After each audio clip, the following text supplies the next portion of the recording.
Hello my dear students, कैसे हो आप सभी लोग। शिल्पा होम साइंस क्लासेज में आप सभी लोगों का स्वागत है। तो चलिए आज हम लोग कक्षा 10 के महत्वपूर्ण क्वेश्चन को देखते हैं और सबसे पहले प्रश्न को देखेंगे कि वो किस प्रकार से पूछा जाता है और हम उसको कैसे सॉल्व करेंगे, उसको कैसे लिखेंगे। तो सबसे पहले हम प्रश्न को देखते हैं। तुम्हारा पहला प्रश्न ये है कि पारिवारिक आय किसे कहते हैं, ये कितने प्रकार का होता है। तो आप लोग थोड़ा अपने माइंड से सोचिए कि हाँ, अपने दैनिक जीवन में हम किस तरह से इसको लिख सकते हैं अपनी भाषा में। पारिवारिक आय किसे कहते हैं? पारिवारिक क्या होता है कि पारिवारिक आय क्या होता है कि जैसे कोई परिवार में कोई भी सदस्य है, तो जितने भी सदस्य हैं उनकी जो आय होती है, उनकी जो आमदनी होती है, उस वो किसे कहते हैं और ये कितने प्रकार का होता है। हाँ, और दूसरा प्रश्न ये है कि पारिवारिक बचत किसे कहते हैं अथवा बचत किसे कहते हैं? या इसी प्रश्न को ये ऐसे पूछा जा सकता है कि बचत से आप क्या समझते हैं? तो चाहे पारिवारिक बचत हो, चाहे बचत से आप क्या समझते हैं, चाहे बचत का सिद्धांत क्या है, ये सारे प्रश्न को एक ही उत्तर होगा, क्योंकि पहले हम समझेंगे कि प्रश्न क्या है। पारिवारिक बचत किसे कहते हैं? पारिवारिक बचत क्या होता है? जो हमारे परिवार में जितने लोग हैं, सभी लोग जितने भी पैसे जिनके पास जितने भी होते हैं पैसे और वो जो बचते हैं खर्च करने के बाद, उसी को पारिवारिक बचत कहते हैं।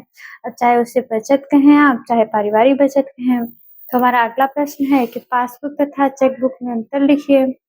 तो पासबुक तथा चेकबुक क्या होता है? पासबुक जो होता है कि वो हर व्यक्ति के पास होती है, लेकिन जो चेकबुक होता है वो सबके पास तो होते नहीं है, क्योंकि वो उसमें पैसे ज़्यादा होते हैं। तो हमारे पास से जब ज़्यादा पैसे होंगे तभी हमारे पास चेकबुक मिलेगा, नहीं तो पासबुक तो जिसके भी पास खाता होता है वो सबके पास होता है।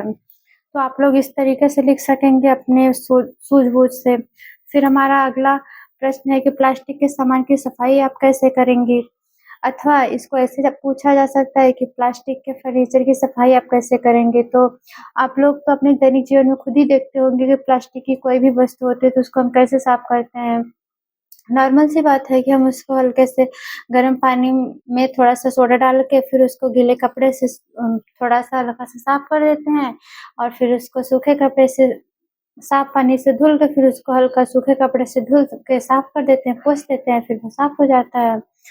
तो इस प्रकार से आप लोग लिख लेंगे। फिर हमारा अगला प्रश्न है कि 2 विसंक्रामक पदार्थों के नाम लिखिए। विसंक्रामक क्या होता है? संक्रामक माने क्या होता है? पहले ये समझें। संक्रामक माने वो होता है जो हमें बीमारी फैलाए, जो रोग को फैलाता है। और विसंक्रामक, वि उसके आगे लग गया है तो विसंक्रामक मतलब जो रोग को फैलने से रोकता है। तो कोई भी चीज़ ऐसी हो जो रोग को फैलने से रोकता हो, अगर आप लोग को उसका नाम याद हो तो फिर आप लोग वो भी लिख लेना। फिर हमारा अगला प्रश्न है कि दैनिक सफाई से आप क्या समझते हैं? घर की सजावट किसे कहते हैं? और फर्नीचर कितने प्रकार के होते हैं?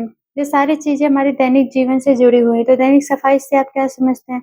हम रोज़ अपने अपने भाषा में समझना कि हम लोग अपने घर में सफाई क्यों करते हैं? क्योंकि हमारे घर में स्वच्छता बनी रहे, सुंदरता बनी रहे, देखने में अच्छा लगे, सुंदर लगे, इसलिए करते हैं। इसको अपने शब्दों में फिर लिख लेना आप लोग। हमारा अगला प्रश्न है कि घर की सजावट किसे कहते हैं? तो घर की सजावट किसे कहते हैं? जब हम लोग अपने घर में खूब अच्छे से कोई भी चीज़ लगाते हैं, जैसे तोरण वगैरह लगाते हैं या कोई भी साज-सज्जा वाला सामान, जैसे कोई भी फ्लावर रखते हैं, कोई भी पॉट रखते हैं, फ्लावर पॉट्स, तो उससे हमारे घर की सजावट होती है, वो हमें देखने में अच्छा लगता है, आकर्षक लगता है हमारा घर।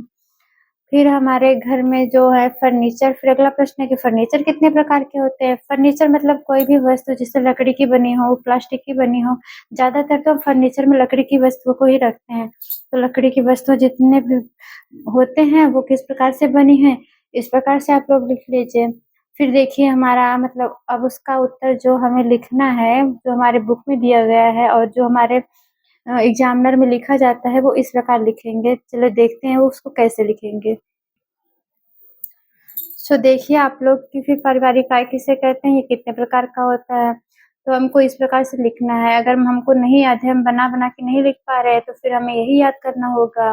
प्रतिदिन कार्य के बदले साप्ताहिक, मासिक या वार्षिक धनराशि जो पारिश्रमिक के बदले प्राप्त होती है, पारिवारिक आय कहलाती है। ये 2 प्रकार के होते हैं, प्रत्यक्ष और अप्रत्यक्ष। फिर हमारा अगला प्रश्न और अगला उत्तर।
इसमें एक प्रश्न है जिसमें गणित का सवाल है, तो उसमें देखते हैं कि जैसे अगर यदि 1 लीटर दूध का मूल्य 15 रुपए है, तो 6 लीटर दूध का दाम लिख क्या होगा?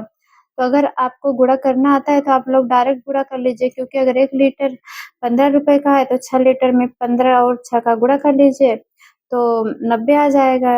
और अगर आपको गुणा करने में दिक्कत हो रही है, अगर आपको नहीं आ रहा है, तो पहले 15 रुपए जोड़ लीजिए। जैसे 6 लीटर पूछा है तो आप लोग 15 को 6 बार जोड़ लीजिए। जैसे 15, जैसे ये 15 है, फिर ये 15 है, इस दोनों को जोड़ लेंगे तो कितना आ जाएगा? 30 आ जाएगा। फिर एक 15 जैसे पहले लिख लेंगे 1, 2, 3, 4, 5, 6, 6 बार 15 लिख लेंगे। इसके बाद थोड़ा-थोड़ा करके जोड़ लेंगे एक-एक करके, फिर 90 आ जाएगा। तो चाहे आप लोग को जो भी आसान लगे उस तरीके से लिख लेना। चाहे आपको ये थोड़ा-थोड़ा 1-1, 2-2, 15 को जोड़ के करना है कि डायरेक्ट आपको गुणा करना, आप लोगों को जैसे भी समझ में आए आप लोग उसी तरीके से करना। आज की क्लास बस इतना ही है। आप लोग को अगर हमारी क्लास अच्छी लगे हो तो कमेंट और लाइक सब्सक्राइब ज़रूर करना, और अगर आप लोग को जो भी बातें नहीं समझ में आए आप लोग ज़रूर कमेंट करना, हम आपकी रिप्लाई देने की पूरी कोशिश करेंगे। Thank you.